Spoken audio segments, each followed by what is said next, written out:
குருவி World. வணக்கம் குழந்தைகளே, குட்டி குருவி வேர்ல்ட் யூடியூப் சேனலுக்கு உங்களை அன்புடன் வரவேற்கிறோம். இன்று நாம் பார்க்க போகும் கதை கடலை காப்பாற்றிய ஆமை. ஒரு அழகான கடற்கரை கிராமத்தில் அர்ஜுன் என்ற சிறுவன் வாழ்ந்து வந்தான். அவனுடைய நெருங்கிய நண்பன் ஒரு சிறிய மஞ்சள் நிற குருவி. அதன் பெயர் குட்டி குருவி. ஒவ்வொரு நாளும் இருவரும் கடற்கரையில் விளையாடுவார்கள்.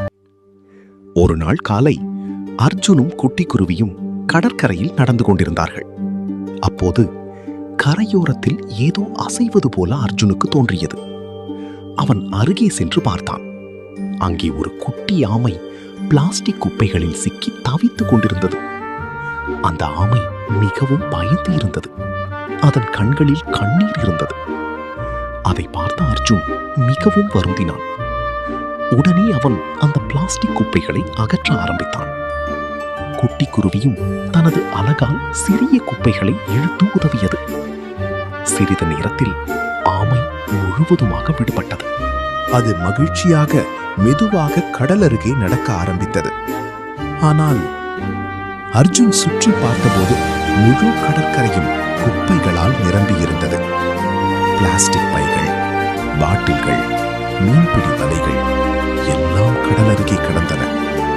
அப்போது அர்ஜுன் சொன்னான், இந்த குப்பைகள் எல்லாம் கடல் உயிர்களுக்கு ஆபத்து. அடுத்த நாள் அர்ஜுன் கிராம குழந்தைகள் அனைவரையும் அழைத்தான். எல்லோரும் சேர்ந்து கடற்கரையை சுத்தம் செய்ய ஆரம்பித்தார்கள். குப்பைகளை அகற்றினார்கள். பிளாஸ்டிக் பொருட்களை தனியாக சேகரித்தார்கள். சில மணி நேரங்களில் அழுக்கான கடற்கரை மீண்டும் அழகாக மாறியது. நீல நிற கடல் மீண்டும் பிரகாசித்தது. அப்போது அந்த குட்டி ஆமை மகிழ்ச்சியாக கடலுக்குள் நீந்தி சென்றது. அர்ஜுனும் குட்டி குருவியும் அதை பார்த்து சிரித்தார்கள். இந்த கதையின் நன்னெறி, குப்பை போடாதே, இயற்கையை பாதுகாப்போம். மீண்டும் ஒரு அழகான கதையில் சந்திப்போம். குட்டி குருவி வேர்ல்ட் சேனலை சப்ஸ்கிரைப் பண்ண மறக்காதீங்க. குருவி World.